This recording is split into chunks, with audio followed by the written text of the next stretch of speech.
Tina Tango, Joshua Tennant, and Jill Turner. Thank you very much. We give them a round of applause.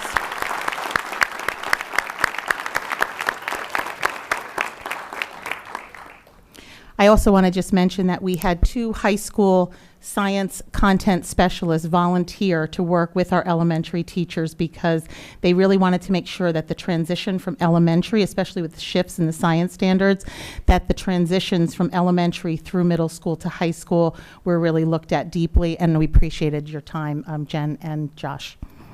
At Health and Phys Ed, K-5, we have a small committee, and they worked, again, 4 or 5 times throughout the school year, full days, working really hard at looking at the Health Phys Ed program at elementary.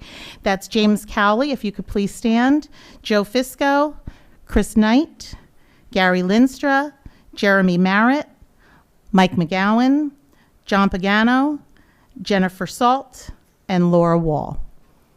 Thank you very much.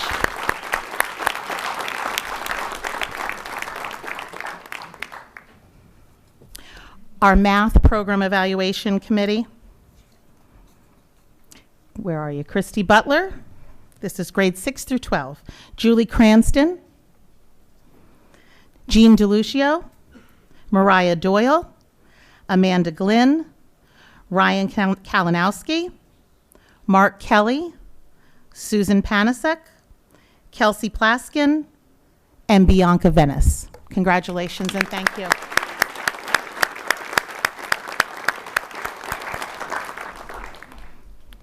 I also need to acknowledge the hard work of the supervisors who led these committees. The supervisors really organized the work of the committees. They helped compose and compile the summary reports that were presented to the Curriculum and Instruction Committee, and really made sure that the process was well developed, timely, helping get sub-coverage for teachers, and making sure that the process went along smoothly. So if I could please acknowledge on the Science Program Evaluation Committee, Mrs. Kathleen Brenner, Dr. Rachel Lella, Kelly Bond, Mrs. Kelly Bond, where are you? Please stand. Stand up. Come on.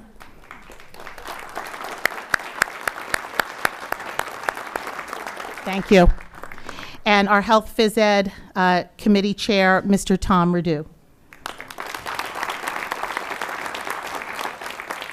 Our Math Program Evaluation Committee was Mr. Matt Kukota, Mrs. Laura Kerman, and Dr. Nancy Samaha, who couldn't be with us tonight. She wasn't feeling well. Thank you.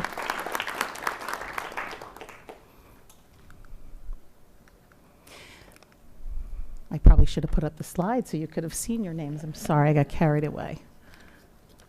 So the purpose of program evaluation is to really take a look at the 5-year cycle of curriculum. And when we're truly in a program evaluation cycle, we look at the first year as an evaluation year every 5 years, and we go through this evaluation process to make sure that the curriculum in a content area is really analyzed in a systematic way. When we do this, even though it's a tremendous amount of work, it ensures that the curriculum never gets stale, that we're not looking at outdated resources, that technology, which changes so frequently, is kept updated, and we're looking at what are best practices going on nationally, internationally, that we can look at higher performing districts and make sure that where we can replicate those practices, we can do that. The second and third year, we look at piloting programs that we looked at in the evaluation process, potentially implementing those programs.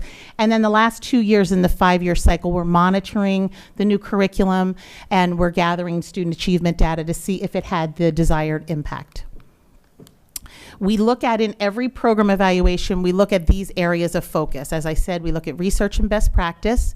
We do a historical review of what's gone on in Walsh Township schools in that particular content area.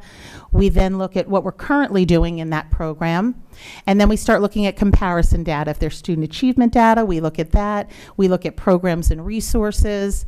And then we start to develop commendations, things that the district is doing well. And there were many commendations in these areas.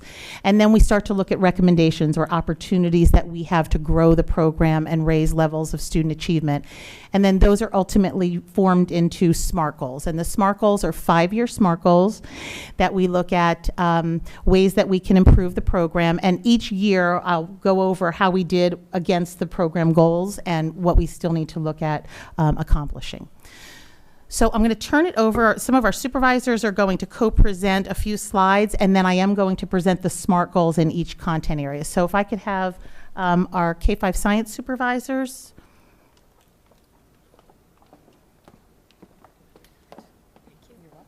Hi. So we started by looking at what research says is the best way for students. Yes. Sorry. That's okay. Oh, okay. Sorry about that. So we started looking at what research shows is the best way for our students to learn. And science is one of the best ways for us to really be able to get the kids involved and get their hands-on learning, as opposed to teachers imparting knowledge, kind of opening up the brain of students, pouring the knowledge in, and us hoping that the students retain it. So when looking at project and problem-based learning, these are the programs that we looked at. We wanted the science curriculum to be presented in a way where the students were looking at problems, not simply just vocabulary words and things of that nature, where they're looking at problems, coming up with solutions, inquiry-based types of learning those types of skills. In the problem and project-based learning, students also get the opportunity to work collaboratively with each other, which was something that we feel is really important for students to learn how to communicate with one another, how to share ideas respectfully, agree, disagree, state their beliefs, with purpose. So those were two of the learning strategies that we really looked for when we were looking for a new science program. Additionally, one of the themes that came out through our research frequently was that the work that our students are doing needs to prepare them for the real life jobs that they're going to have once they leave our schools. And interestingly, a lot of the research was telling us that the jobs that we are preparing them for don't currently exist in our world as it stands. So we're preparing them for sort of the unknown. And one of the best ways that we can do that for them is to promote their learning through critical thinking, to make them problem solvers, to have them learn how to ask questions and try to find the answers to those questions, and to be interested learners when it comes to science. Obviously, we want them to also have a strong foundation at the elementary level when it comes to science, as far as foundational skills and background knowledge in the sciences and the various sciences. But really to create them as learners and thinkers who are collaborating with their peers, who are debating back and forth, who are interested in what they're learning and are able to critically think and think about their thinking in a way that moves their own learning forward, so that the teacher is not leading the conversations. It's really coming from the students, and they're driving their own learning in that way.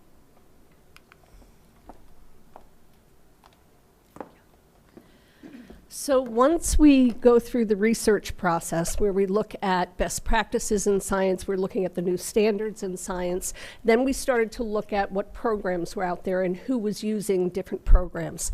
So these were the 5 districts that we kind of zeroed in on. We zeroed in on them for a number of reasons. Number one, they had programs that we wanted to look at. Most of them are high-performing districts, and they're very similar to us in makeup. So the ones that we actually finally went to was Cranberry, Matawan, and Howell, looking at Inspire Science, Discovery Education Tech Book, and Mystery Science. And the committee decided that we would choose Mystery Science for our program K-5.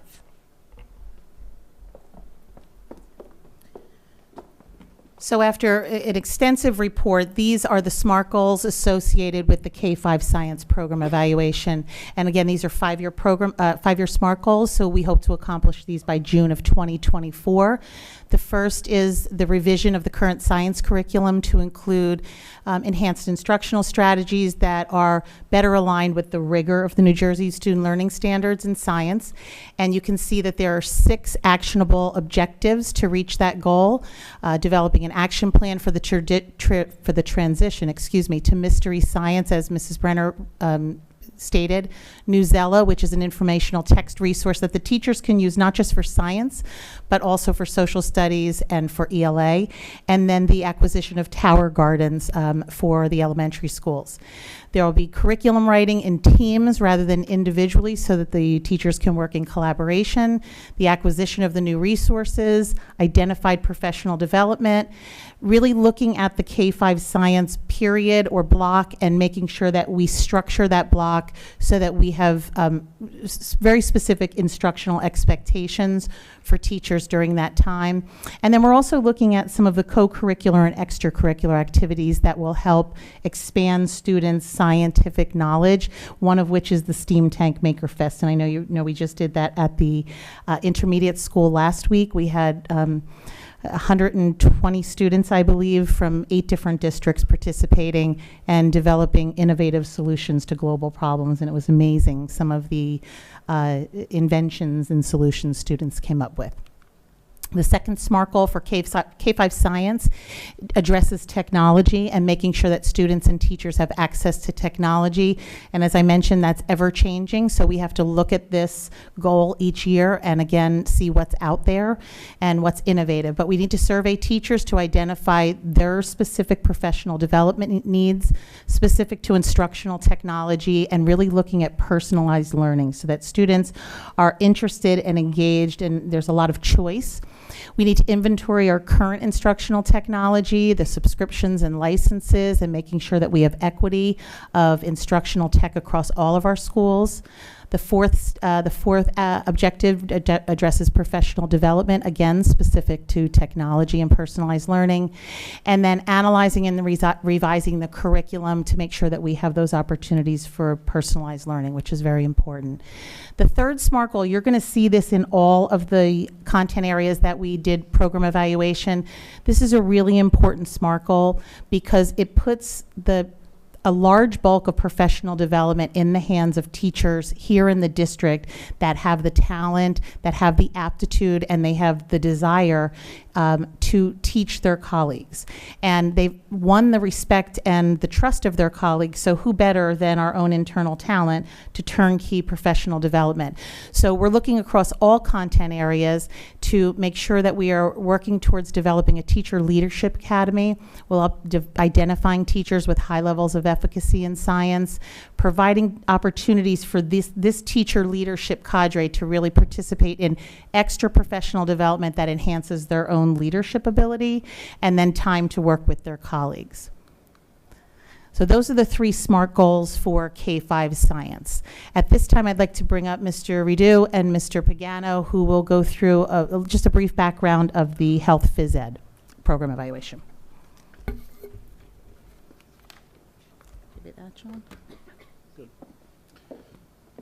Thank you. So the focus for phys ed was to really look historically back at what has been done in the past and how we tried to change it. So we've moved away from sport-specific activities to more fine, gross motor, and cooperative game things for our elementary PE students. The big thing is to get them to exercise more frequently and to enjoy what they are doing.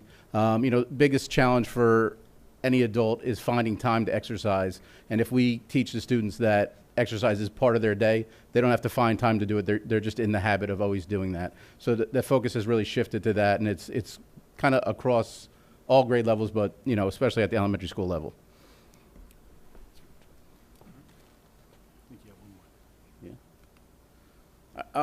So the other thing that we looked at was state requirements. It's 150 minutes of health and physical education. We're very fortunate in our district, probably one of the few in the state that we already have 120 minutes of active physical education time. And to meet the requirements, which also fall with their health lessons, we have some character education lessons. We've also incorporated some science lessons in their classrooms, as well as breakout breaks during ELA and math to kind of get the extra minutes of time. And we're really in a very good spot as compared to many other districts that we've been in contact with. So here's what the research says that should be happening in K-5 health and physical education. There should be planned, sequential, standard-based physical education curriculum designed to develop motor skills, knowledge, and behaviors for active living. There should be a comprehensive health curriculum that builds students' knowledge, skills, and positive attitudes about health. And social emotional learning is another area that we really focused in on, and the need to infuse that into daily physical education and health lessons to enhance students' abilities to deal effectively with ethical and daily challenges. We looked at the 5 core elements of social and emotional learning and really feel the need to make sure that that's part of our health and phys ed curriculum. We also saw that health standards should address mental illness as well as suicide prevention. And as you will see regarding the Lifelines program in the upcoming slides by Dr. Gleason, I really strongly believe we're clearly on the right track with K-5 health and PE instruction, and our SMART goal should get us there.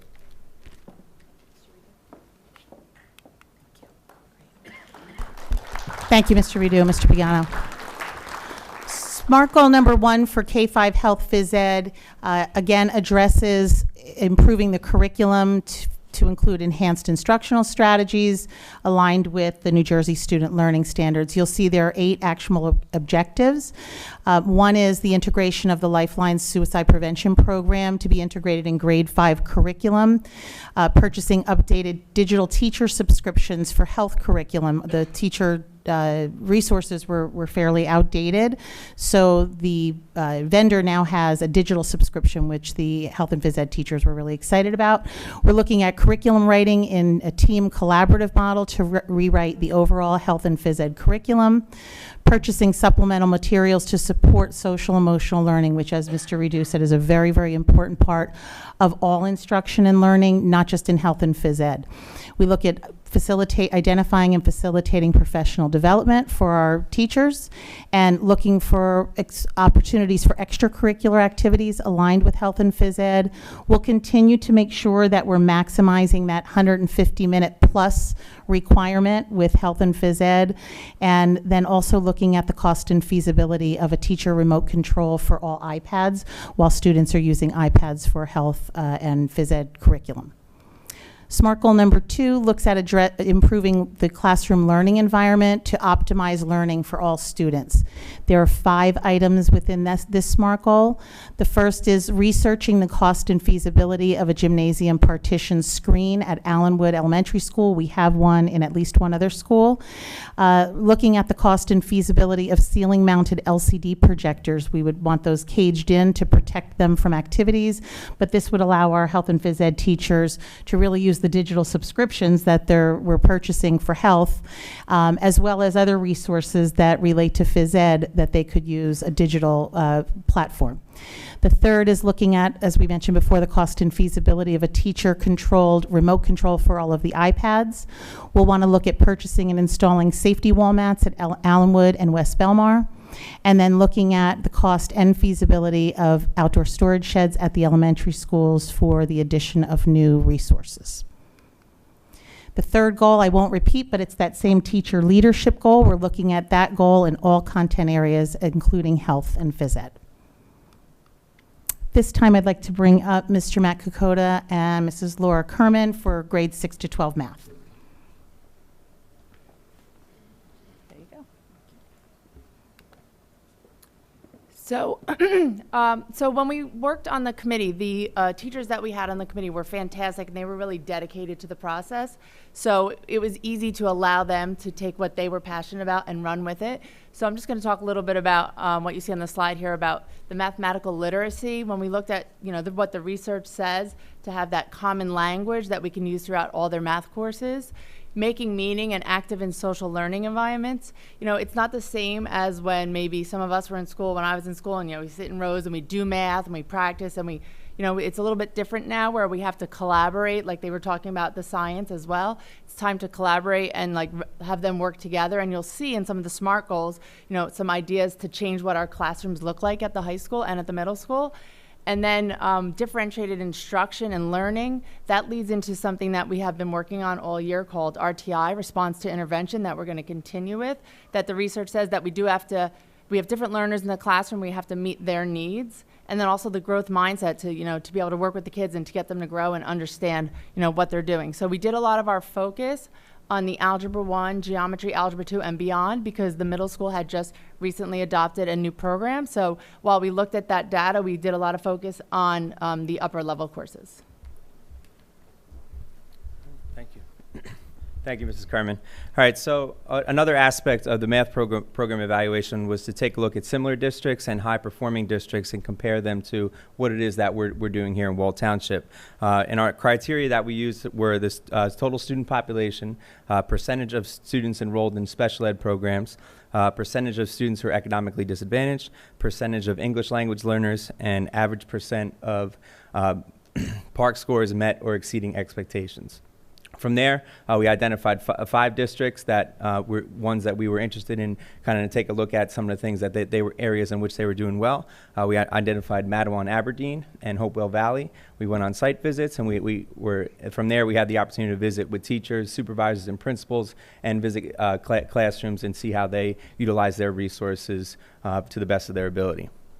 From there, we were able to decide on going through a pilot of 3 different math programs to infuse in our algebra and geometry at the intermediate school and our algebra and geometry at the high school level as well. And then through that, you want to make sure that we're highlighting that we were actually 28% over the state average on our math scores, grades 6 through 11, and in particular geometry at the intermediate school level was 87% passing, and algebra was 97%. So, although they were 2 areas in which we excelled upon we obviously want to look how we can improve that. Thank you.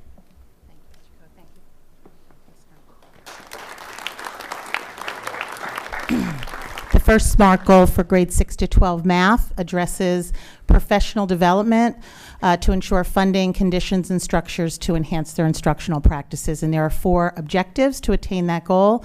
Surveying the 6 to 12 math teachers to assess their professional learning needs specific to their courses, to student learning in those courses and the resources. Looking at focused areas for professional learning and developing a professional development schedule for articulation between Wall Intermediate School and Wall High School, and really looking at vertical articulation and not just horizontal articulation. We're also looking to explore opportunities for greater common planning time at Wall High School. Wall Intermediate School has a very favorable schedule that allows for daily common planning time, and so we'll continue to look. It's more difficult at the high school to do that, but we'll continue to look for ways to increase opportunities for teachers to collaborate.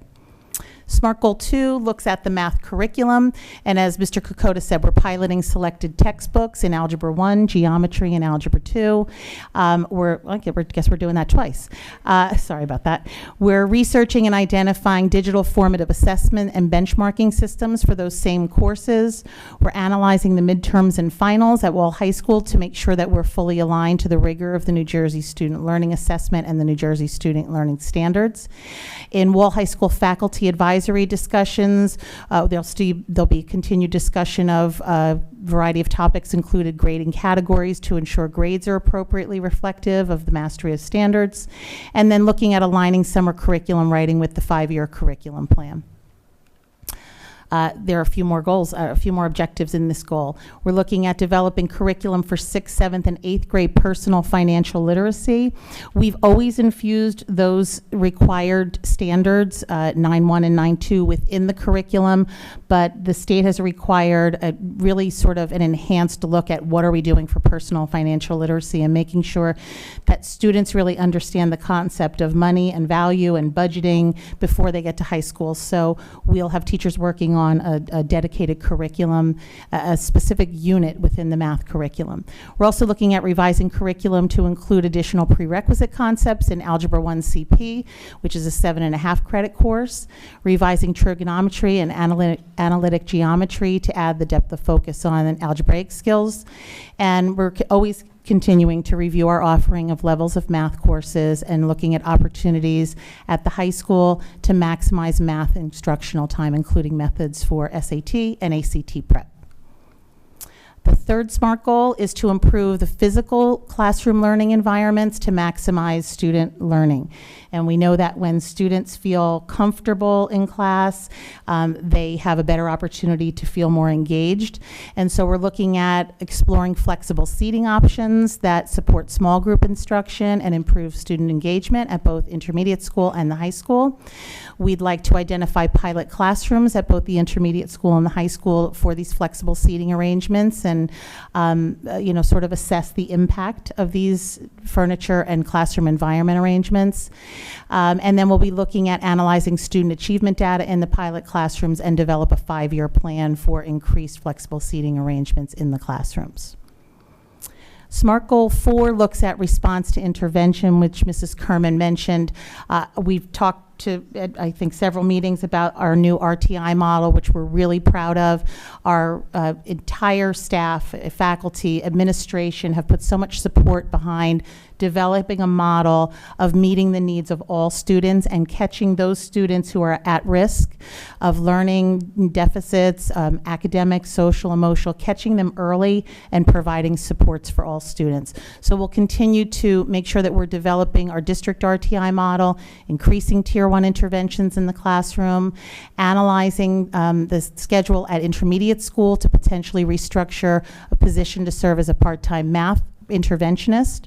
By June of 2020, looking at the potential for restructuring the current schedule to add a full-time interventionist or coach at intermediate school, and exploring opportunities at Wall High School to potentially include a math interventionist to serve Tier 2 students, which are the next level of need in RTI.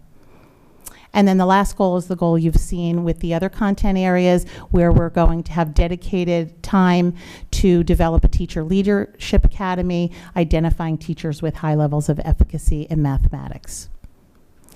So in conclusion, what we would like to do annually is to present to the board where we are in year 1 after each program evaluation.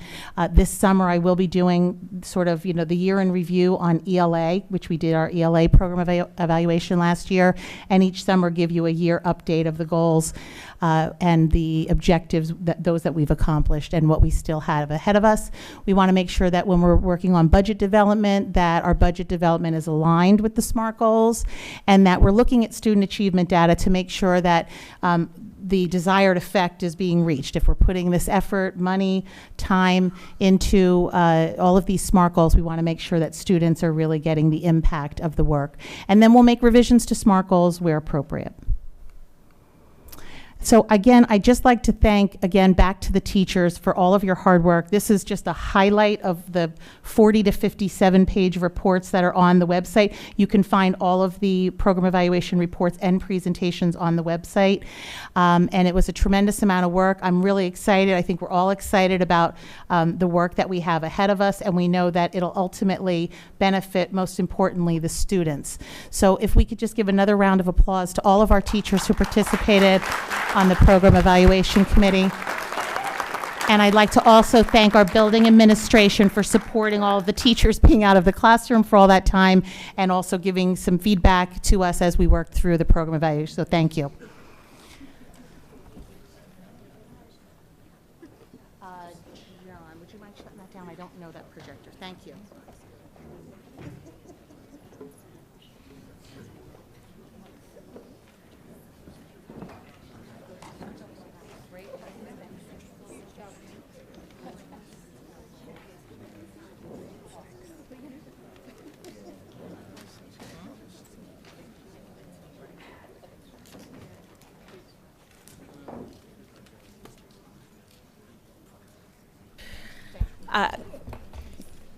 Okay.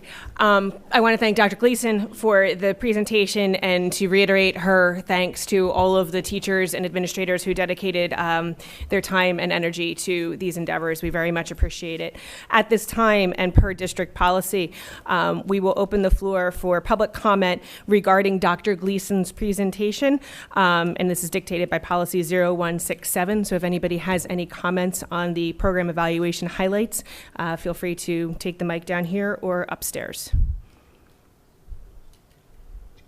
Okay, seeing none, we will close public comment at this time and move on to our last student representatives report from you guys. Good evening, Mrs. Connolly, Superintendent Dyer, and members of the Board of Education. I'd like to thank the board, Mrs. Sergio, and the teachers for giving me this opportunity to represent the student body throughout the 2018-19 school year. It's been a pleasure to report the monthly activities and events of the Wall High School student body. Being able to show the board and the public about our student interests and achievements was something I looked forward to doing every month. School is more than just what goes on in the classroom. As we reported on theatrical accolades, athletic achievements, and eye-opening field trips. We have so many outstanding and passionate kids in our school. Whenever I would reach out to students about their clubs and athletics, they would gladly talk about whatever was going on. And being a representative for the student body made me proud to be a member of this community.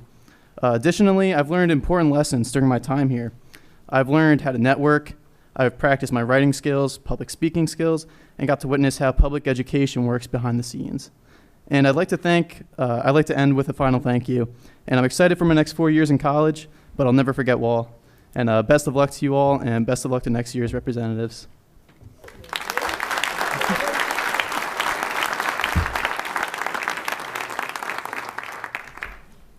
I would like to take this time at my last Board of Ed meeting to sincerely thank you, Mrs. Connolly, Superintendent Dyer, and members of the Board of Education for the opportunity to serve as a student representative. It was a great honor to be chosen and an even greater privilege to share the accomplishments and news of my fellow classmates each month. This position has taught me much about asking questions, formulating opinions, and presenting to an audience.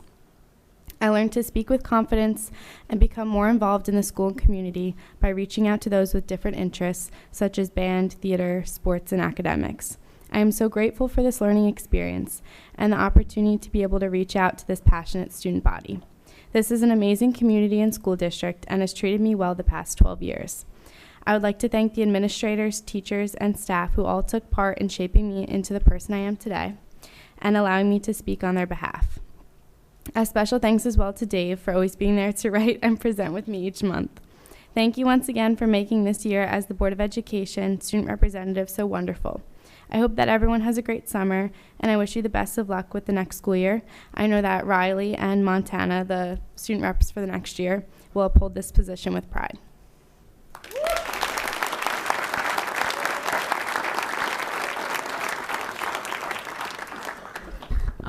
Dave and Molly, on behalf of the board, Mrs. Connolly has certificates of appreciation for you. And we also recognized you at the senior awards night. And on top of the certificate, you get to take your nameplate with you.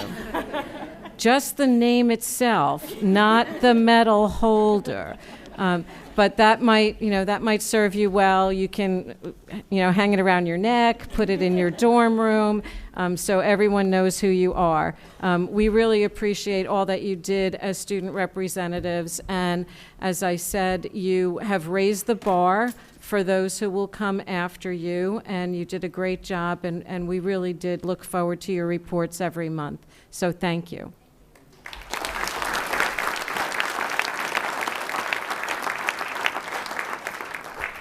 There's not much I can add to that, but on behalf of the Board of Education, thank you for adding color to the dais every month, for keeping us in touch with what's going on with the students, and we wish you the very best of everything in college and in all of your future endeavors. So thank you.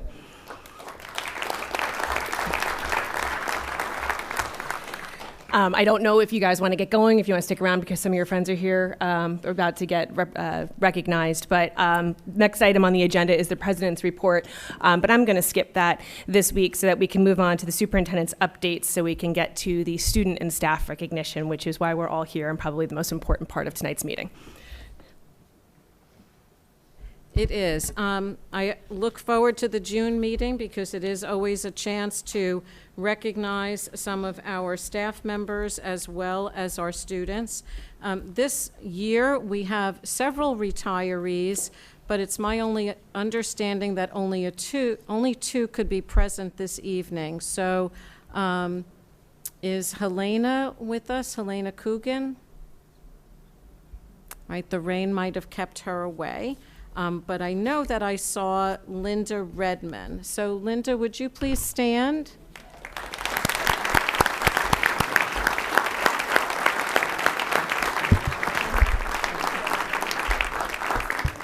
Linda Redmon served as a lunch and recess paraprofessional for many years. She was always cheerful and loved spending time with the students.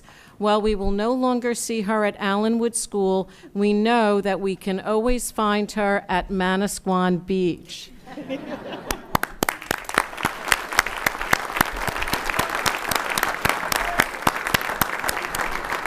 Congratulations, Linda, and thank you very much.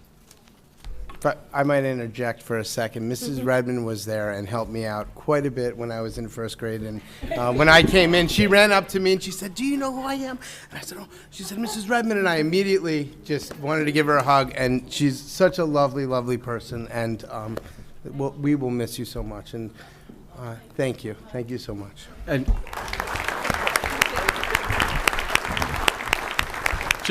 just to one-up Chris a little bit, since I'm a little older, many years ago when I was new to the district, I started in Allenwood School in 5th grade, and she was there, and she was always so sweet. Still sweet today. The district is certainly losing somebody great, and thank you for all your hard work here. We appreciate it.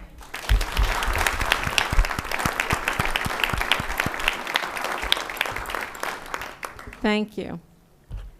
At this time, we have several students to recognize, so I'm going to ask Mr. Radu to get us started with recognition of some of our athletic teams. All right. Thank you, Mrs. Dyer, Mrs. Connolly, and members of the Board of Education for having us here tonight and for your support of our athletic programs.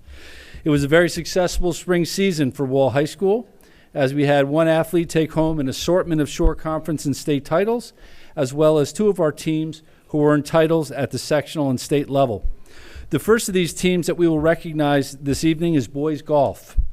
To tell us more about their championship season is head coach Matt Stefanski. Coach Stefanski has become a regular at these Board of Education recognitions, having now won 3 sectional state titles in the past 5 years. He has also led his team to a remarkable 8 straight Tournament of Champion appearances, and he hit a major personal coaching milestone when he got his 300th career victory this season. One other very telling statistic about Coach Stefanski and the boys golf team, their incredible success, is that they have either won the division or have been co-champs of the division in 15 out of the 16 seasons that Coach Stefanski has coached them. Please welcome Coach Matt Stefanski.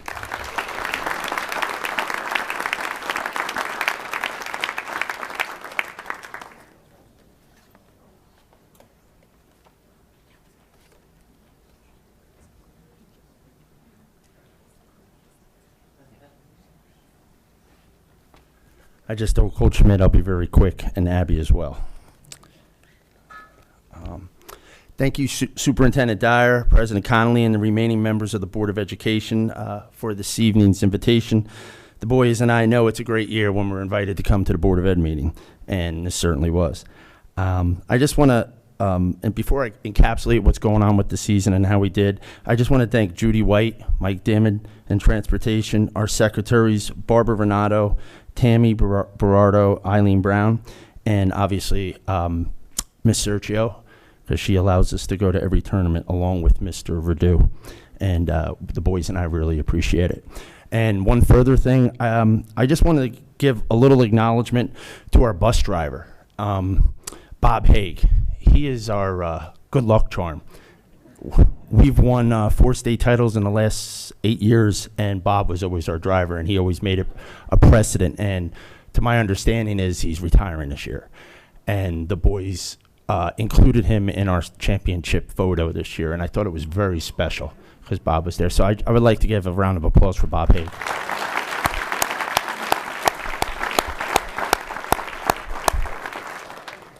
As I said, I'm going to be brief, so I'm going to go right to the boys and introduce them. But just real quick with the season, we went 16-4.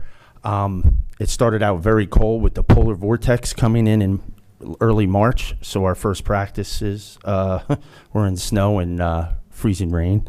But the boys did well. They never complained. And as the season progressed, come May 13th, they performed. And, I mean, we beat Rumson by 18, and in the beginning of the year tournament, we lost them by 41. So progression happened. Unfortunately, Rumson got us back at the Tournament of Champions, but I think it'll be our turn since most of the boys, 80% of them, are coming back next year.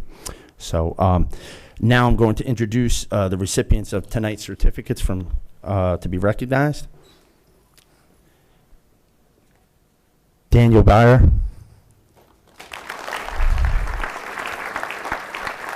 Shane Darby. Alex DeSimone. Benny Haggerty.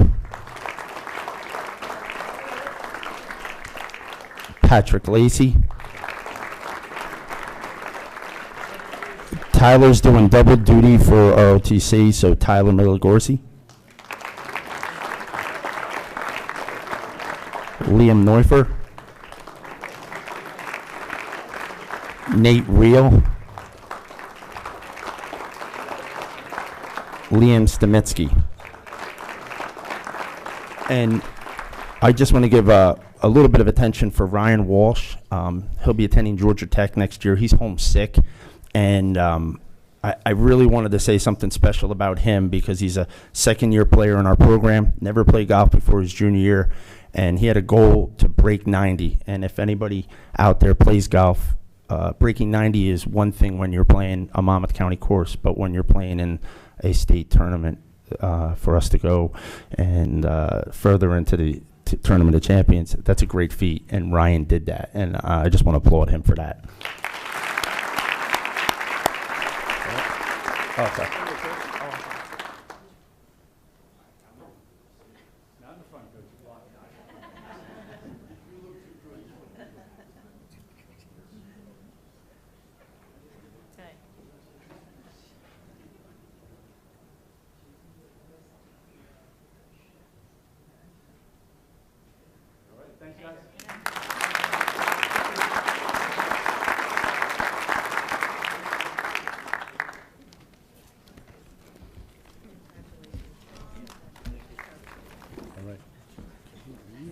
Oh, wait till all the athletes are done.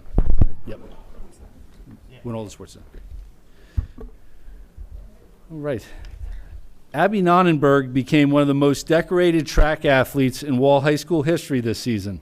The culmination of this record-breaking season came on June 9th when Abby became the first female from Wall High School to take home gold in an event at the NJSIA Meet of Champions since 1976.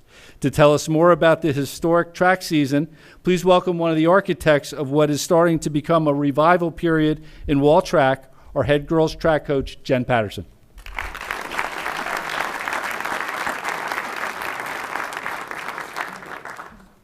Thank you, Mr. Radu.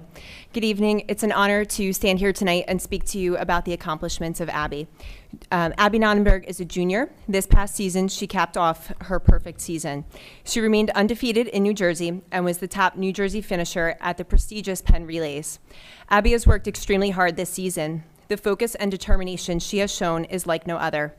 She is hardworking and humble. Abby puts in extra hours of training after practice and on the weekends. She strives to be the best and has the determination to keep improving. During the 2019 season, Abby was the B North Divisional Champion, Monmouth County Champion, Shore Conference Champion, Central Jersey Group 2 State Sectional Champion, New Jersey Group 2 State Champion, and the overall New Jersey Meet of Champion winner in the discus.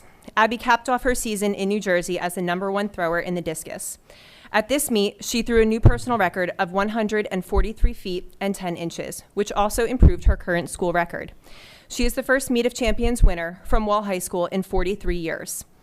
Abby also qualified for the New Balance Nationals in North Carolina this past weekend. She finished 22nd at Nationals. This was 4 places higher than her projected seed. This season alone, she has made her mark as one of the most decorated athletes at Wall High School. Abby has also earned first team All-Shore honors, first team All-State honors. She was a finalist for the Asbury Park Press Thrower of the Year, and she will be honored this Sunday as the Shore Track Coaches Association Athlete of the Year. Abby continues to make a name for Wall Track and Field with all of her athletic accomplishments. We are very proud of her. Congratulations, Abby.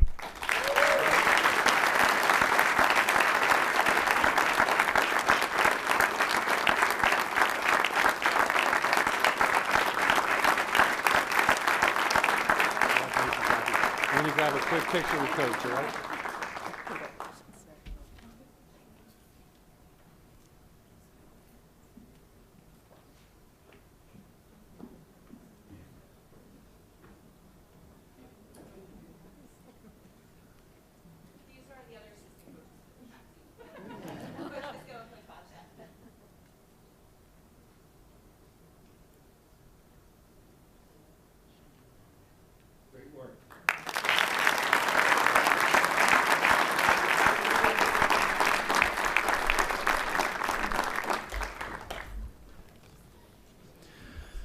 Another coach that has taken his program to new heights this season is head coach Todd Schmitt. Todd became just the 5th coach in Wall High School history to lead his team to multiple group championships when the 2019 team joined Todd's 2004 team on this prestigious group champions list. Coach Schmitt also hit a personal coaching milestone when he got win number 400 this season, putting him at the number 6 on the all-time Shore Conference wins list. Coach Schmitt will be telling us more about his 2019 team and their amazing accomplishments.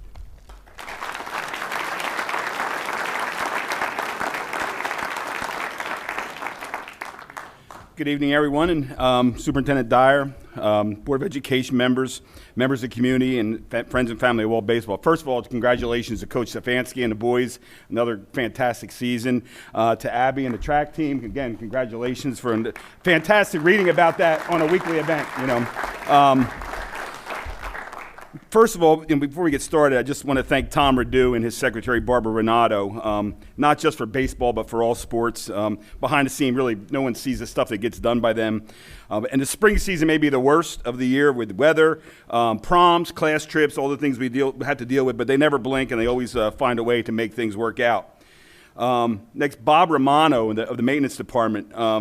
They do the work on our field on a daily basis. They installed a new batting cage this year, which became kind of a part of our routine before all of our big games. And as coaches, we really believe is a big part of our success. I'll reiterate the point about wall transportation that Coach Stefanski talked about. They get us, we practice off-site. They get us to practice daily and on the road to our games on time and done with safety. A special shout out to our own personal. There's something about bus drivers and good luck. I know some of you may remember Mr. Quackenbush. I think he was the only guy that had ever been to like every Wall Baseball State Championship game up through 2004. But this year we had our lucky charm, which was Conrad Lauderette. He's a baseball guy, and he made sure that his wife washed his lucky shirt before all of our state games, and also was part of our team photo when we got back to the school, which we had a great parade brought forth by the Wall Fire Department, Police Department, and EMTs. So it's something, a memory from our state finals that will go forward. And then lastly, our cafeteria ladies. On Fridays, they would walk out the door with a cardboard box with all the food that was not going to be used over the weekend, and our guys got a chance to munch down. We'd have lunch at 10:15 in the morning, and some nights we weren't getting back to school until, sorry about that, Brian. We don't get back to school some nights until 8 o'clock, so 10:15 lunch makes for a long day, but they were always very grateful with that. So this is the part to talk about the baseball team. Just thankful. I want to also thank my assistant coaches, Coach Rochford, Coach Semino, and Coach Seminaro. Well, we'll have them up here in a minute. But as most of you know, I had a little mishap with a scooter in the gym here back in October. And it wasn't until the middle of March that I would know that I was going to come back and teach, and let alone coach. But Coach Rochford took charge with the rest of the coaches, and we really went on without missing a beat. But what a fantastic season it was for Wall, one of the best in Wall baseball history. Very good group of young men, a core group of seniors who played for us as sophomores and juniors. They finished the baseball program over the last 3 years with a record of 68-17. And the baseball part of the story is just that. They're young men, boys, playing a game that they love with their friends, and they let nothing get between them and their goals. And baseball is one of those sports where you face up and downs on a daily, inning by inning, game to game, and as throughout the season. And we had those. Even though we're a state championship team, we had times where we had adversity. But that's what baseball provides. Baseball is a colorful view of life, of how sometimes we get down, but we have to battle back through it. Throughout the season, the one thing that stood above, we had some talented baseball players, obviously, but the one thing that stood above all that was the fact that they were great teammates to each other. Yes, we had talented players, but I'm sure they would be the first ones to tell you that it takes everybody to make a team and to win a championship. You know, we wouldn't have been able to hang that banner without our starting players, our role players, guys that came off of the bench. It was totally a team effort. They are teammates. I guess check that. They are actually championship teammates. They will carry forward for the rest of their lives and be members of the community, such as Chris Sanfilippo, a graduate of the Wall baseball program. We won 17 of our last 18 games, winning 14 in a row, tying a school record for consecutive wins. We were seeded fourth in the very competitive Central Jersey Group 3 bracket, where we defeated Lawrence Township, Colts Neck, the #1 seed, Hamilton West, and then Northern Burlington at home for the sectional final championship. On to the state semifinals, we faced number 17 Cherry Hill West in the state semis, where we won 4-3, before defeating number 12 West Morris in the state finals by a score of 10-2. It was a great pleasure to be called their coach, and for no other reason than they are a great group of young men who will carry on to be successful members of the community and represent not only Wall baseball, Wall High School, and the district and the community very well. At this time, I'd like to introduce to you our coaches and our players. Mr. Jim Rochford. Mike Seminaro, Neil Semino, and I almost forgot. I just got this message about when I got here tonight that on top of all of our championships, we've proved one of those adages wrong. That we were voted the sportsmanship team for Monmouth County by the Umpires Association. So nice guys don't always finish last. I'd like to introduce our players that are here tonight. Sophomore Jay Bant. Junior Sean Brannon. Junior Matt Croson. Junior Alfredo DePola. Junior Sean Nussera. And these are our seniors, and I'm going to add, as to our seniors, I'm going to add where they are going to college because it's a pretty impressive list. We have our senior, Trey Dombrowski, Monmouth University.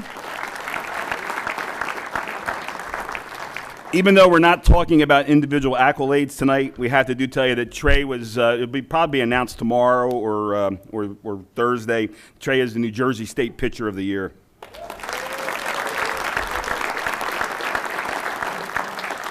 Senior David Howard, Northeastern University. Ryan Napolitano, Lafayette College. Dylan Ritchie, College of New Jersey. Grant Schulman, Rutgers University. Johnny Volpe, Rider University. Doug Wetzel, Brookdale. We have three seniors who cannot be here tonight. John Arati, Ursinus College. Drew Tidwell, Purdue University. And Tyler Winkowski, Rutgers University. Again, I'd like to thank the Board of Education, administration for giving all the support for this state championship baseball team. Thank you.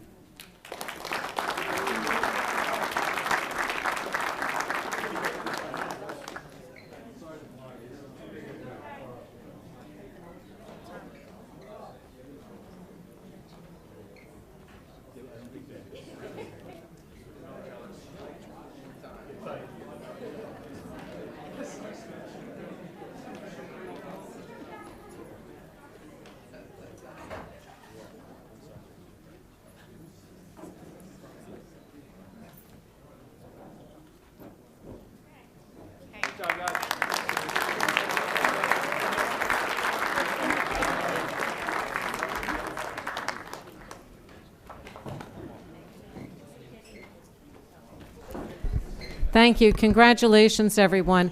We have one more student group to recognize. If I could ask Mr. Frank Harrison to come forward. Mr. Harrison is our NNDCC and Service and Leadership Academy teacher, and he has some very special students to introduce to us as well this evening. Thank you, Ms. Connolly, Ms. Dyer, and the board for having us. It's been a monumental year with students joining the military. It's kind of a first in, I guess, Walsh history that this many students at once have enlisted in serving the United States. Sorry. The first person is Zach Andreen.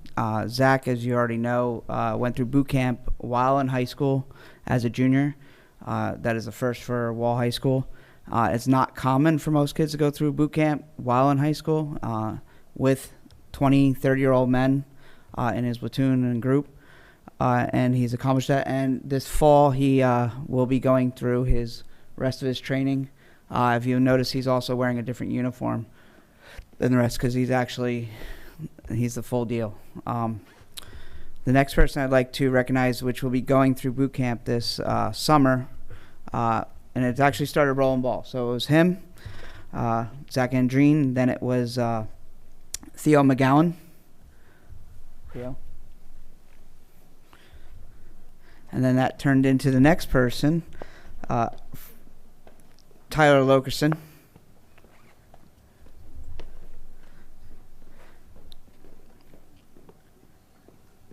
Frank Penna. There's one other person that's not here this evening, Mike Roca. He cannot make it.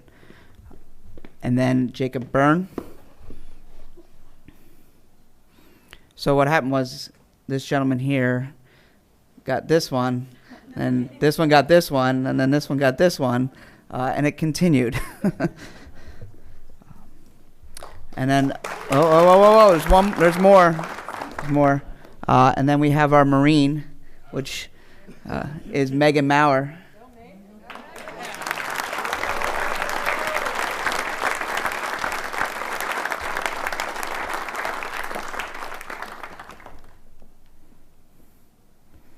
And then we have Nicholas Rotunda, who will be going to Penn State University, and then he will be enlisted as an ensign on active duty after graduation.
Ladies and gentlemen of the NNDCC, Mr. Harrison, I just want to say it has been a pleasure over the past 4 years having you be a part of our board meetings with the presentation of the colors, being present at the change of command, our first ever military signing day this past year, a couple of weeks ago.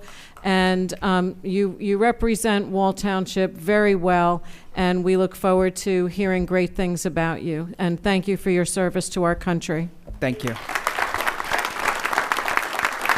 Before you sit down, I just want to add to that very quickly. One of the things that I have gotten to watch over my tenure on this board is the growth of this program.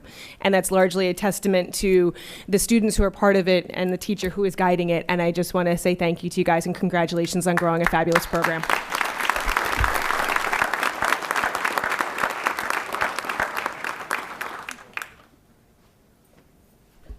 At this time, we're going to just take a few minutes recess. So if there are members of the audience who were not planning on staying for the rest of the meeting, this would be your time.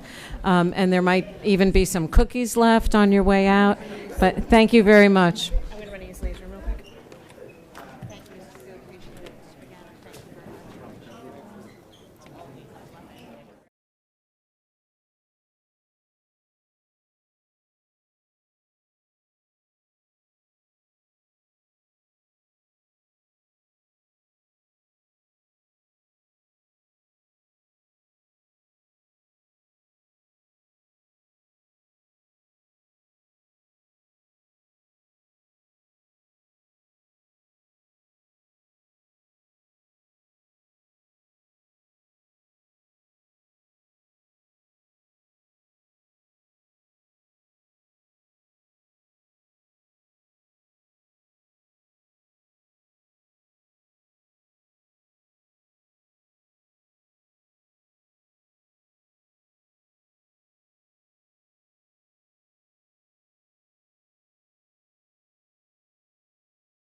To the superintendent's Cusack placement results at this time. Thank you. The only other update that I have for this evening is that we received our placement results from the Department of Education with regard to Cusack monitoring. And as per the attachment, our scores were as follows. In instruction and program, we had 87%. In fiscal management, 100%. Governance, 100%, operations, 94%, and in personnel, 98%. I did want to point out that in instruction and program, we were only eligible to get a score of 87% because 60 points of the total 100 come directly from our student achievement results on the park. The other 40 points were more under our control with regard to curriculum and professional development. So in the 47 points that we did receive out of 60, for student achievement, we had 4.4 points out of 7.5 in English language arts achievement, 4 points out of 7.5 in math achievement, 3.9 out of 5 in science, 5.4 out of 7.5 for the ELA subgroup, 6.3 out of 7.5 for math subgroups, 14.4 out of 15 for our graduation rate, and 8.9 out of 10 for our subgroup total overall. And the spreadsheet that has the breakdown of all of the district performance review indicators is on the website, or will be on the website as soon as we post the results. And you can also go back to the student achievement report that was given in October of this year for more information about where these scores came from in terms of the park assessments from 2018. Thank you. Thank you, Mrs. Dyer. Do any members of the board have any questions with regards to the Cusack report? I actually do. Mrs. Wadniak. So the instruction program, those test results are strictly from Park, right? So there's nothing in terms of SAT or the other alternate means that a student would have of fulfilling the requirement for testing. That's correct. At this time, the way that those scores are determined are just from, this year it was the 2018 Park. Next year it'll be the 2019 New Jersey Student Learning Assessment. Which will still have the same requirements for sitting for it and the same alternative assessments that can be used toward graduation? The change that the Department of Education just announced is that students will not have to sit for the Park or the New Jersey Student Learning Assessment in order to be eligible for one of the alternate pathways to show proficiency in math and language arts. There was a time period where sitting for the Park was required before you could consider SAT scores, ACT scores, or any of the other alternative pathways. What they've just announced is that those alternative pathways are available regardless of whether or not the student takes the New Jersey Student Learning Assessment. Okay, so piggybacking on that, I would strongly urge the board to develop a resolution that could be provided to New Jersey School Boards Association for perhaps inclusion in their policies to include other forms of assessment in rating a district in terms of Cusack, because it seems a little unfair that if students are allowed to take other forms, utilize other forms of assessment, that would not be looked at as part of a district's assessment. It seems to me like it would be a good idea to have those included. So I'm just putting it out there that that's something I think we should think about moving forward. Yeah, we can put that on the curriculum agenda. I think that's a worthwhile suggestion. Any other questions or comments with regards to the Cusack report? Okay. Moving on to Board of Education updates. There are no legislative updates this month, but Mr. Sanfilippo, I believe you have a brief Wall Community Alliance update. Yeah, Wall Community Alliance met. Sorry? Is that S1 attached to the Cusack report? Like, how come we're not getting stuff on it? Go ahead. Last 2 Thursdays ago, whatever day that was. So they are still looking for volunteers to help out with Project Graduation. So it is not too late for those of you in YouTube land out there to sign up and to become part of Project Graduation. I know that they're looking for people to ride the buses back and forth and to sort of chaperone the buses. I mean, that was a bulk of what the meeting was about.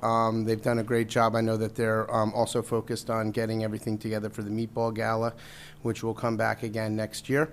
and Officer Cadigan, who was there again, shared, some other information on, some different things in terms of drug prevention, and also different things that the police department, have been doing, for the town, and it was a nice meeting. I don't know if you guys have any questions on it.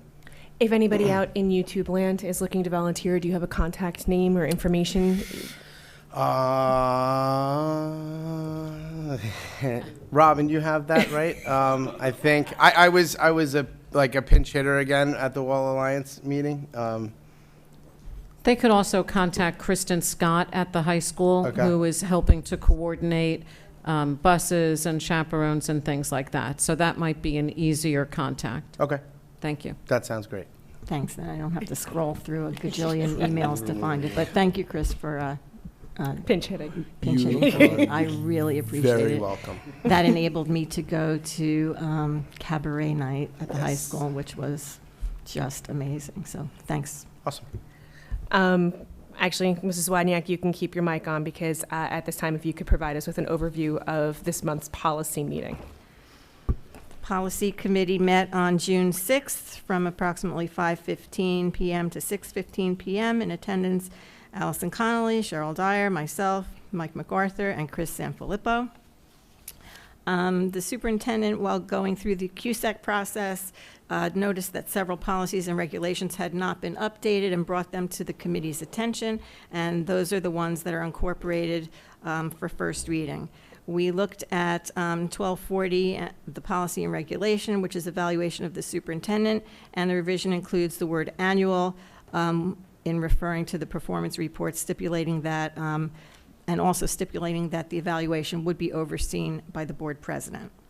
We looked at Title I district-wide parental involvement, and that policy is going to be on hold because we don't have a district-wide Title I presence. We have Title I funds at certain of our schools, so we sent it back, and the administration will provide us more information to see if we actually need to have that policy. We talked about 6220, which is budget preparation. It memorializes changes in the process, which reflect the current practice that resulted from moving the annual elections from April to November. We talked about political contributions, 6360, and the changes are in response to changes in administrative code. And we also discussed the possibility of including in the bid spec documents that business entities include a disclosure of other contracts that they've engaged in within the district in that current year, or just simply requiring a disclosure statement from all bidders to aid in tracking a cumulative donation. We looked at school district travel. We recommend some minor revisions. Let's see. Student activity fund. The existing policy was replaced because of changes in administrative code, and some of the highlights were that we stipulate that the student activities funds be turned into the principal's office, and to memorialize that the deposits will be made within 24 hours, and how the unallocated and unexpended funds would be distributed going forward. And so the board is going to recommend for next week that we approve on first reading 1240, 6360, 6220, 6471, and 6660. We also discussed the second readings, which were use of school facilities, policy on bomb threats, and parental organizations. And the committee had no additional changes from the prior month, so we are recommending adoption on second reading. In addition to that, we took a look at news media relations, and so we'll be looking to have that approved on an expedited basis. So we'll ask the board for a motion to suspend the rules of the bylaw next meeting. And this policy hadn't been reviewed or revised since 2009. And so some of the highlights were addition of the board president as a chief communications representative of the board, that prior approval must be given for staff or students representing or speaking on behalf of the district or the board, and that the staff is not prohibited from speaking with or engaging with media as long as they don't imply that they're speaking on behalf of the board or the district, and that they express that they are speaking on their own behalf as a private citizen. We recommend that we adopt that on expedited reading.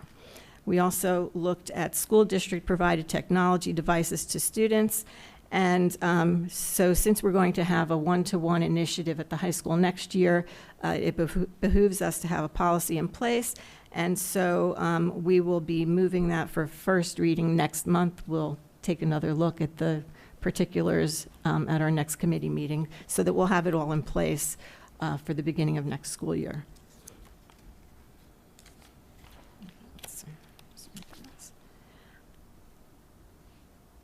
And we also did talk about the, briefly about the Cusack report.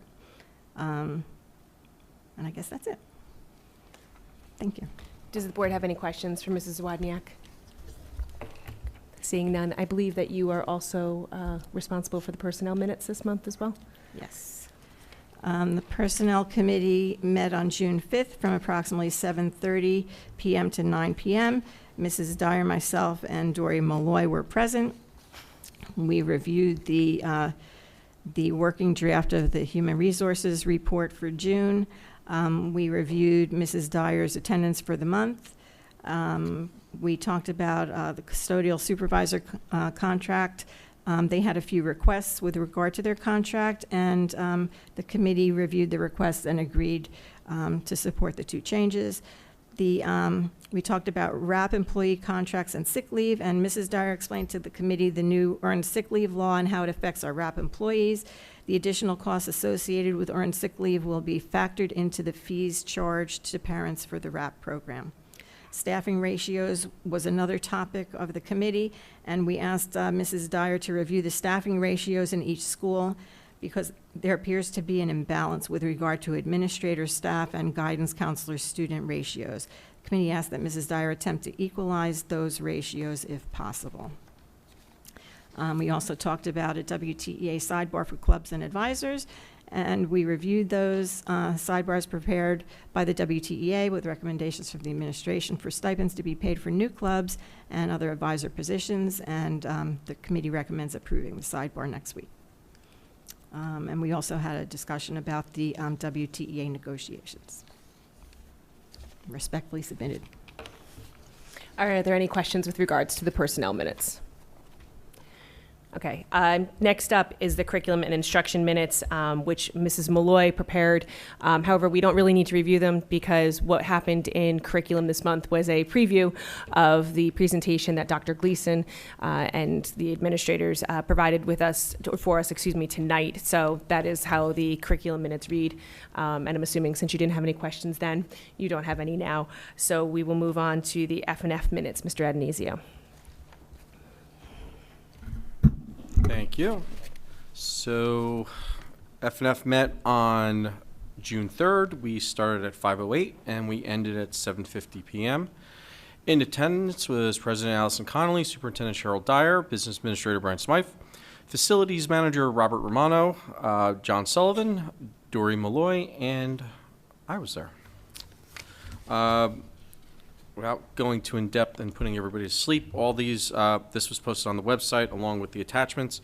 Brown & Brown attended the meeting to kind of give us a little update on the self-insurance plan. We're within budget so far up to April. You know, sometimes the final couple months of the year, there's claims that are unanticipated, but right now everything is going along very well. And we are in the second year of our contract with Horizon. Third-party administrator and dental insurance. This was something a little interesting. It's recommended that we do a one-year renewal with Delta Dental. because that'll give us a savings of $24,000. If we did a 2-year agreement with them, we'd only have $9,000 in savings. So we're recommending the 1-year renewal. I guess when you think about it, it doesn't really make sense, but we're going to save $24,000 by doing that way. We also discussed the $1.8 million held by Horizon as working capital. This is the money that they hold from the district that as claims come in, they take it out and then we replenish it. Horizon does not collect interest on working capital. So the district for the 1920 school year will be looking into setting up with Horizon a separate account where they can debit a separate account we have, and that way we can earn interest on that money. Again, Horizon's company policy is not to collect interest on working capital, and they don't do that with anybody they deal with. A question was also asked, does the district offer a vision plan? And we currently do not.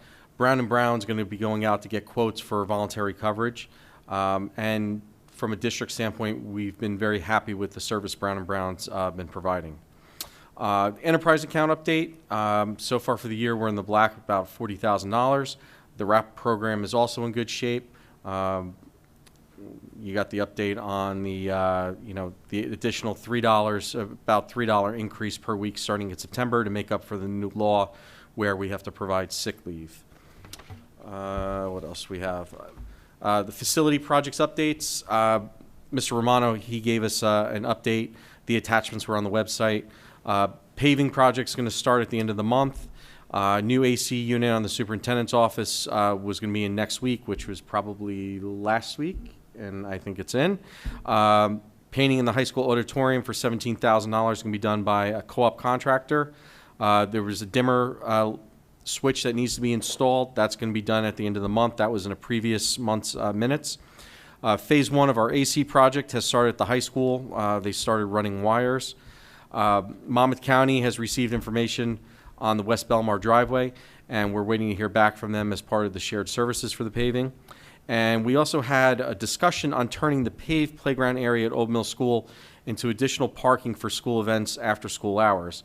The committee felt that this was going to help with the parking program for special events as well as using an area that's already paved.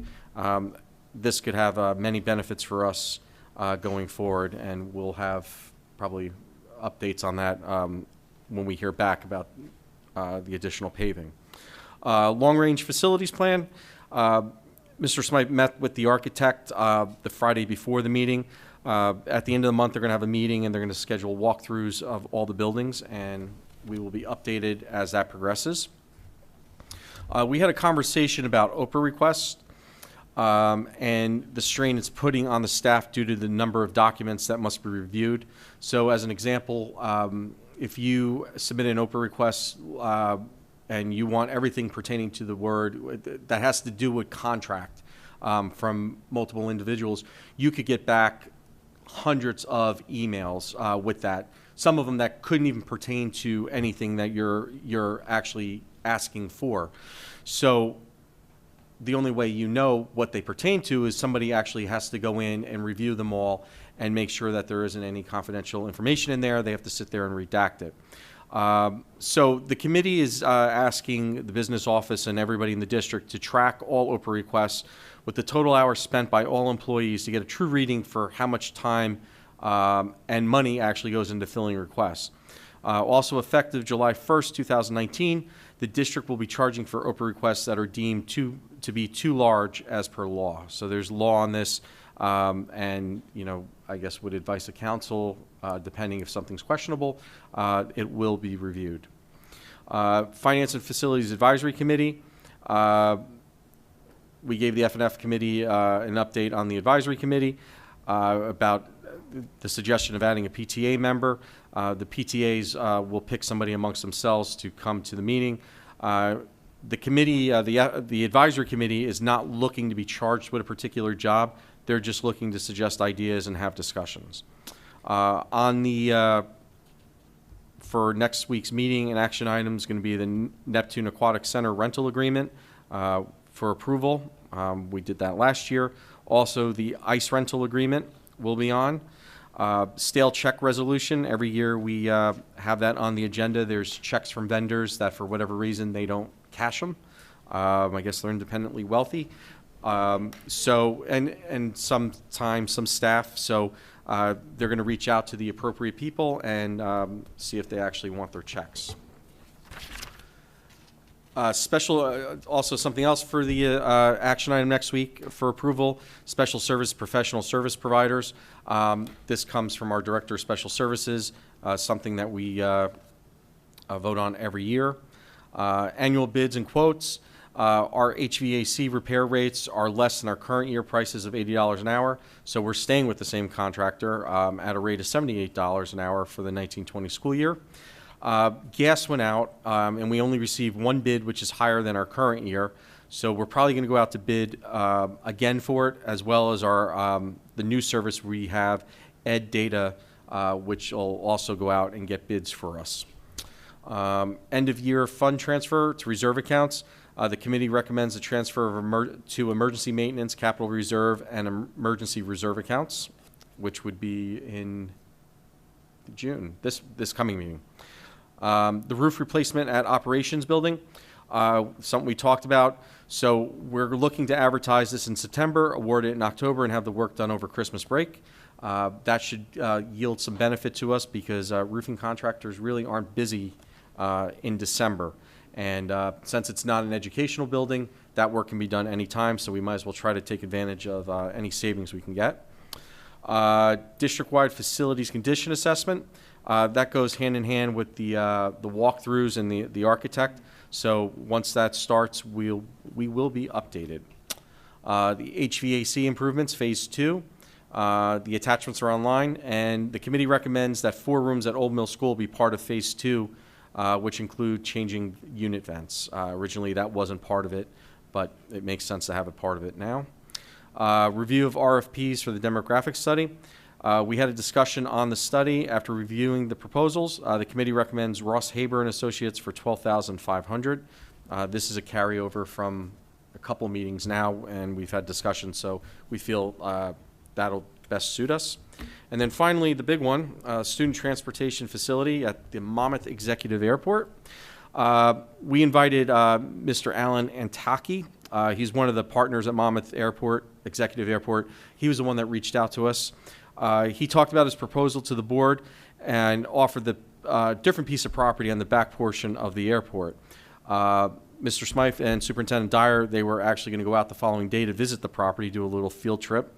We informed him at the meeting that the district was looking for a 10-year commitment. Up front, if we went with that piece of land, it would probably only be about 5 years. So basically, we'd spend a lot of money to move in, and then we'd be looking to go someplace else right away, which wouldn't make sense for us. We're trying to solve a long-term problem. The most important thing is this is all contingent on the township giving approval for this back portion of the airport for there to be car storage. He was very clear about that. We understood it. The following day, we had a liaison meeting with the township, and we were very clear about that in order for us to get bus parking, he needs to get the parking on the back side of the airport.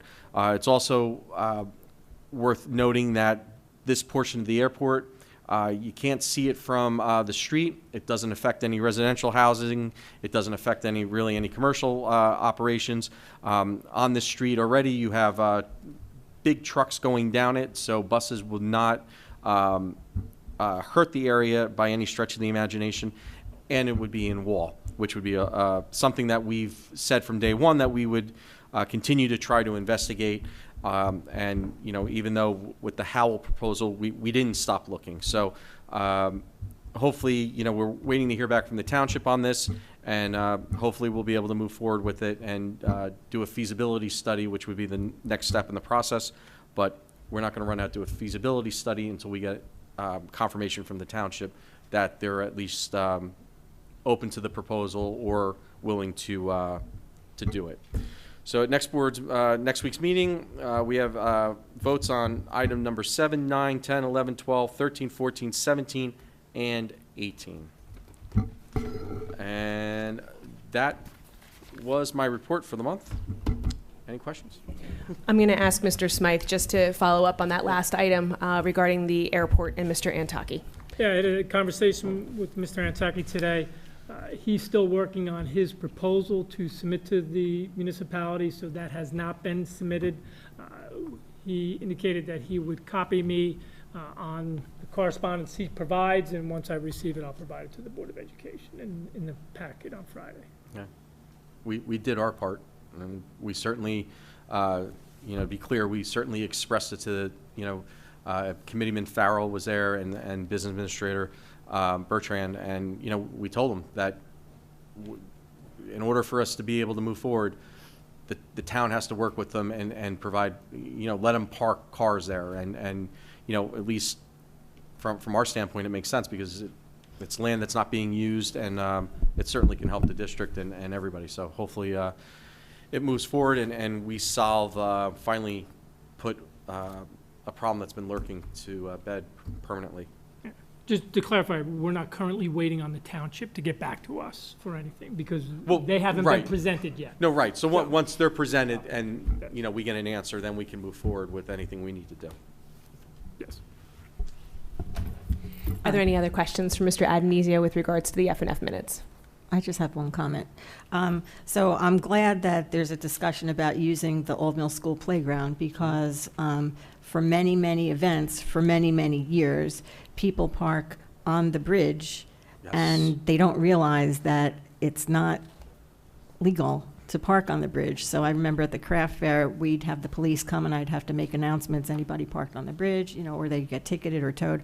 So, that'll help solve that problem. It will. I mean, I actually drove by there today when I was working, and I mean, there's always cars parked out in the street, and we don't. And the idea is not to take away the playground. We want to keep the playground, but for these events at night, when you have such a large influx of people, to have additional parking. So we think that'll benefit us in the long run. And I might add that Mrs. Dyer, it may be a good idea to encourage the administration at Old Mill School to somehow inform the parents that they're not supposed to park on the bridge to save them any hassle in the future.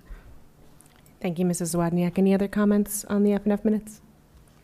Last but not least, Mr. Sanfilippo, PR. Good evening.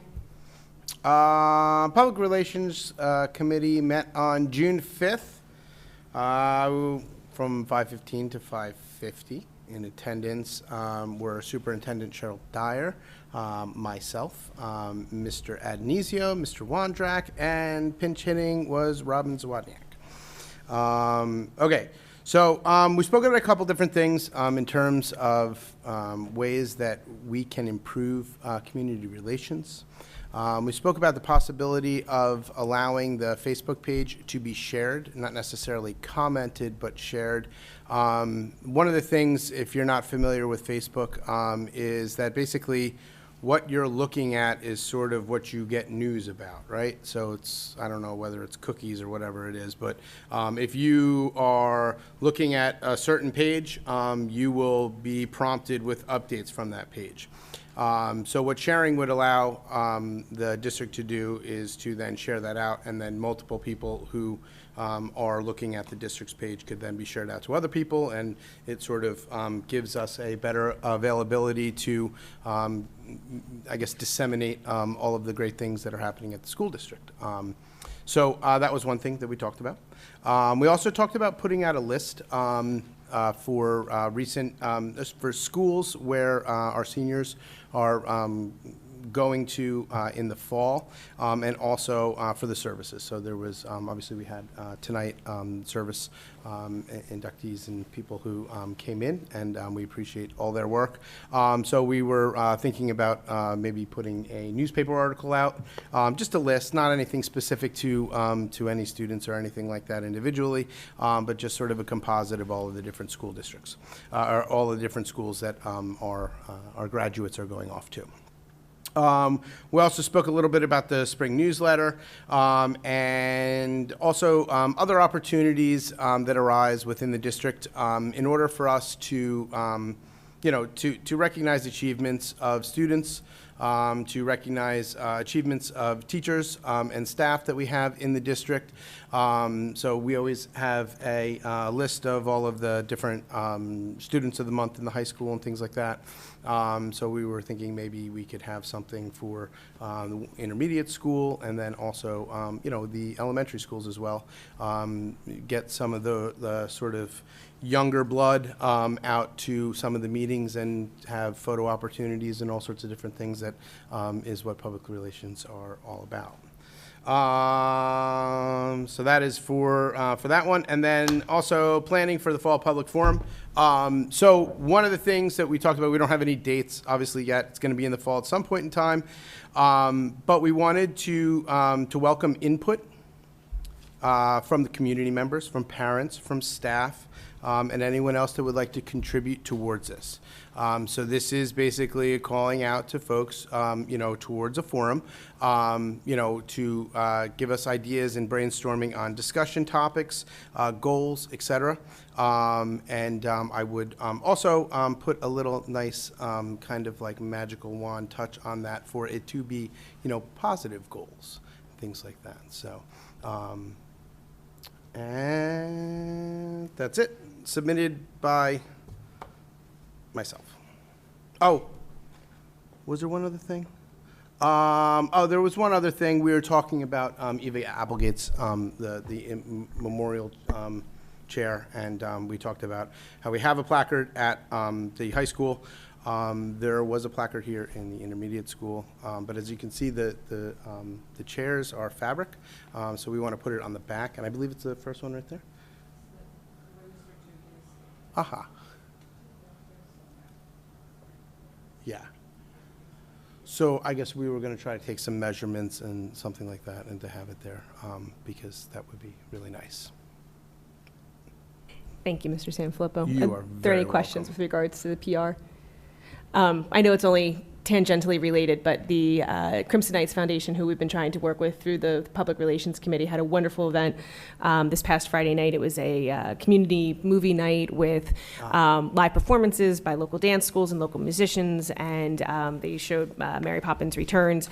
Some of the PTOs helped out by selling refreshments, and it was just a very like homey, easy night, and I commend the CKF and everybody involved on that, and a wonderful evening. Yeah, I apologize. I missed that. My wife and kids were there, although Tristan was not there. He had a baseball game that day, so.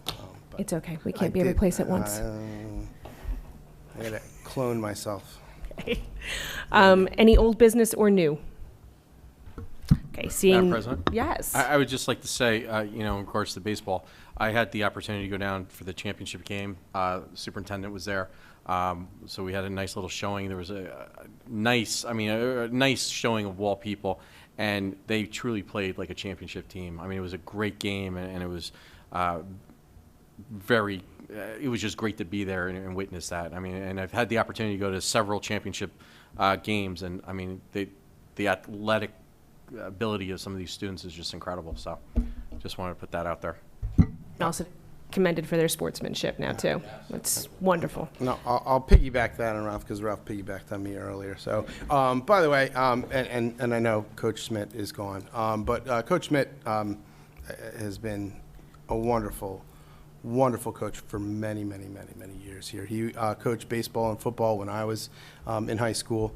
And if you've played baseball and you understand the concept of chatter and teamwork and different things like that, and when we say chatter, we're kind of like talking about, you know, rooting on your pitcher and players and, you know, really putting together fantastic squads. Just so, you know, I know he's gone, but if he wants to go back and look at any YouTube videos at any point in time, I sincerely appreciate everything that he's done. And one thing I would let him know and is that a lot of the things that he sort of taught us on the baseball diamond then also gets instilled into our kids on the baseball diamond.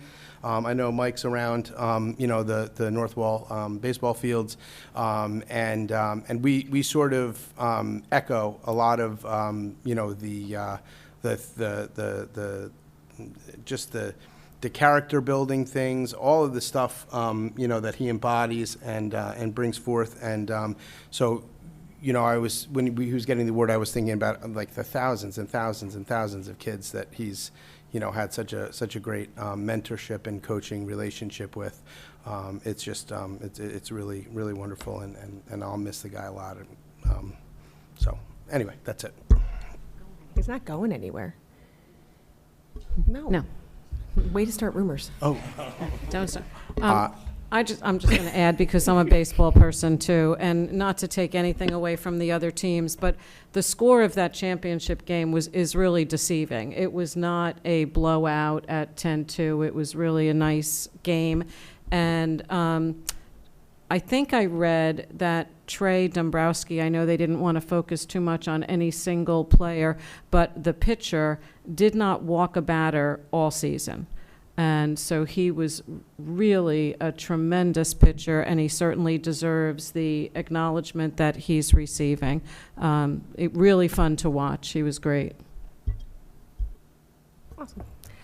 Okay. Mr. Wonjak. Take the opportunity to acknowledge the bus drivers, and as another level of security for the students in this township. And if those weren't stories about people who care and know what's going on and know all the kids on the team and get them to where they got to go, you just can't put a price on that. Thank you. Mrs. Wadniak. Being that I'm not the biggest generalized sports fan, although I do appreciate it, and I do go to a lot of different games, I just wanted to also highlight some of the many events that were around May and June, a lot of which I attended, from poetry and essay contest winning presentations of the Wall Township Environmental Advisory Committee. Thank you. I knew I was going to get that one wrong. And between that, the pre-engineering academy graduation, we had an all-wall string concert, the business and finance academy graduation, senior awards banquet, choir concerts and band concerts, and the NNDCC change of command cabaret night. Thank you again for allowing me to go to that. Concert at Old Mill School, which had a visit from Dr. Repollet. Is that how you pronounce his name? At West Belmar. Oh, I'm sorry. Yes, No, it was at West Belmar.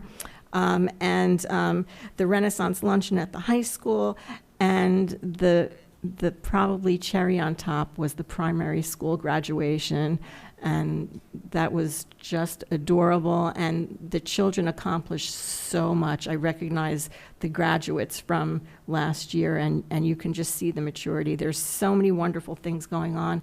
And another shout out to Dr. Gleason. The leaps and bounds on attention to curriculum over the past several years is just amazing and exciting to hear. So thank you. I'm sorry. I was going to wait for superintendent updates next week to mention Dr. Repollet, but the Commissioner of Education did visit one of our schools this past week. He came to West Belmar School, spent quite a bit of time meeting with the third grade students and hearing about what they learned this year, and then also attended the concert. So that was very nice. We were happy to welcome him to the district. Are we good to go? We're good. Okay. So at this time, we will open the floor for public comment on any item on which you would like to speak pursuant to policy 0167.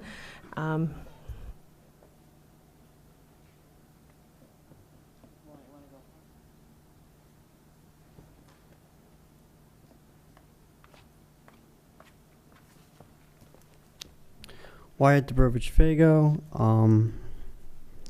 I don't know if anyone got my emails about an OPA request that I put in. I believe it was 7 days ago, 7 business days. Did you guys receive it? I believe I emailed it to everyone on the board and to Mr. Smythe and to Mrs. Conley. I just want to know if you guys received it. Yes, it was received. Okay. Is there any time frame of when I will be getting back those documents? I thought I would be hearing back a response within 7 days.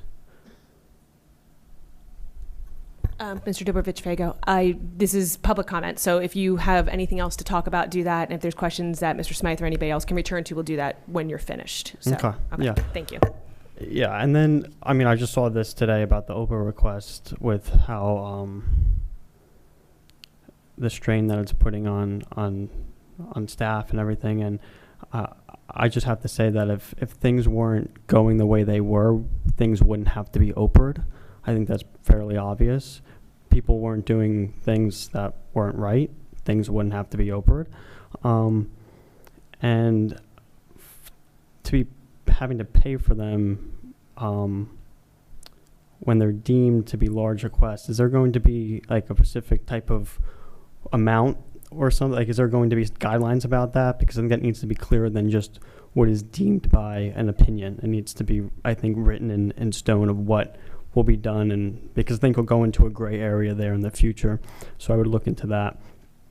And as again, my question is I did ask for documents about 7 business days ago. I would like to know when I will be getting them back. And that's my question. I was going to email today, but I thought I would get an email back today with something from someone here. But again, would just like to know when I'm getting the documents so we can move forward. And I just want to move forward in this way. It could go in other ways, but we'll do it this way first. So that's my question, if that could be answered, and then my comment is done.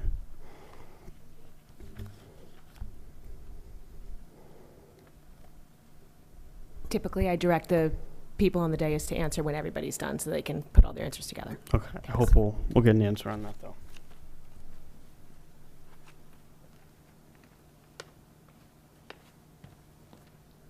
Hi, Betsy Cross. I live in Wall. I just want to say, Ms. Connolly, you don't typically direct people on the dais to answer people's questions, so I'm not really sure why you said that. You normally wrap it up and get out of here. So that would be great if you could answer people's questions. You are the board president.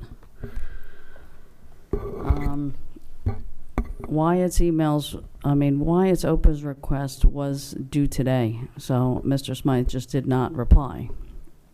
So if he could give an answer why he did not reply, I'd appreciate it. I think he took a couple of vacation days last week. You know, I have Oprah's in from April I still don't have.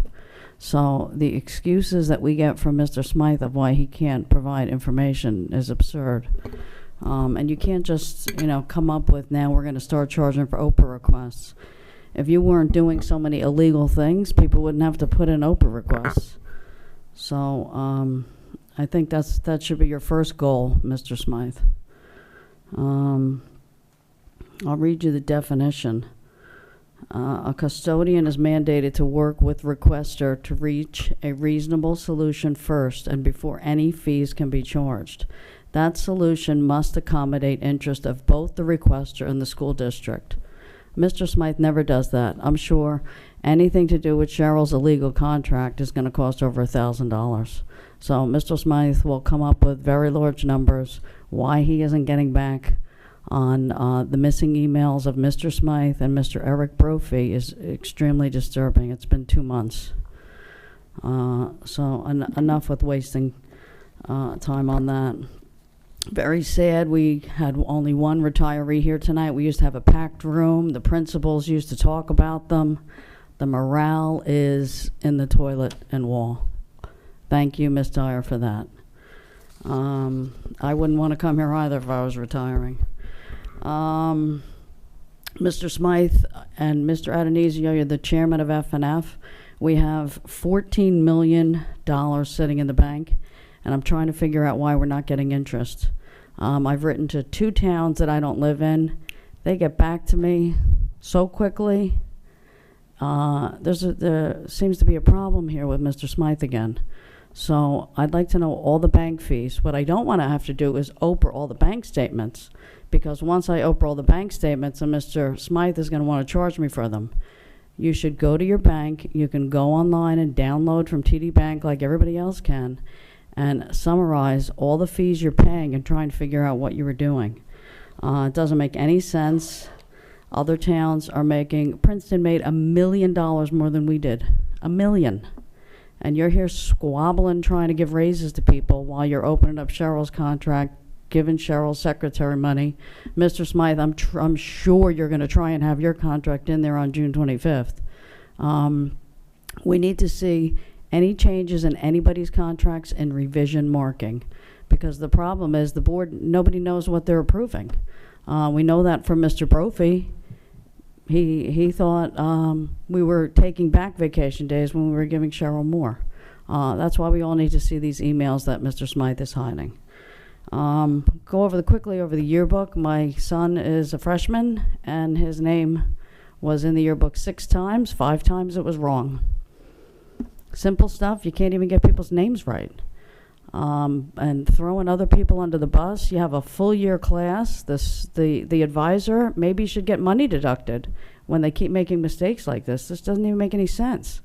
Go get the band list, go get the playlist, and have the students check the names. This is crazy. I've said we'd like our $110 back, Ms. Dyer. I'm still waiting to hear from you. We'd like a check this week. We're not paying for it. Why weren't the top 10 students highlighted here today? This is a school. You know, it's great that we had the athletes, but, you know, that was the premier thing. I would have rather had the people going into the military first. I would have rather have seen the students here. I know you did the Renaissance luncheon, but that's not enough. WTEA contracts. Anything that's been changed needs to be in revision marking. So 48 hours before, the Friday before you're voting on it, everything in revision marking, the 16 contract and the 19 contract. Don't be up here approving it unless we have it, because I don't want to have any problems again. And Mr. Smythe's contract, take it off the table.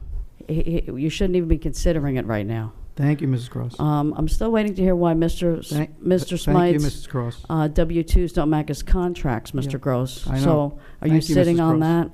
5 minutes and 12 seconds. I would like you to get back to me on that. Thank you. I'm also waiting for the attorney Mrs. Cross. RFP summary, because I have no idea why we've rehired the attorney. Thank you, Mrs. Cross. 5 please, minutes and 22 seconds. Ms. Connolly, please direct Mr. Smythe to answer my questions Cross. on the bank fees and the interest. 5 minutes and 30 seconds. And I'd like everything back in writing. I Mrs. have Cross, reached your out time is to up. a number Thank you, of Mrs. state Cross. agencies, a number of state Thank you. agencies, Mr. Gross. Thank you. Thank you. Is there anybody else for public comment? Okay, seeing none, we will close public comment. Mr. Smythe, would you like to respond to any of the questions with regards to Oprah?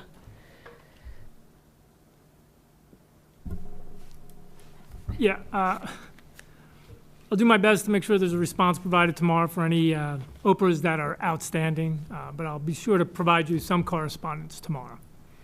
With regard to some of the other public comments, with regard to the concern for the district charging fees for requests that are considered excessive, you know, with some of the types of requests we're receiving, they're very generic in nature, 6-month time periods, emails between multiple individuals with common words like a date, a last name of an employee, or the word contract.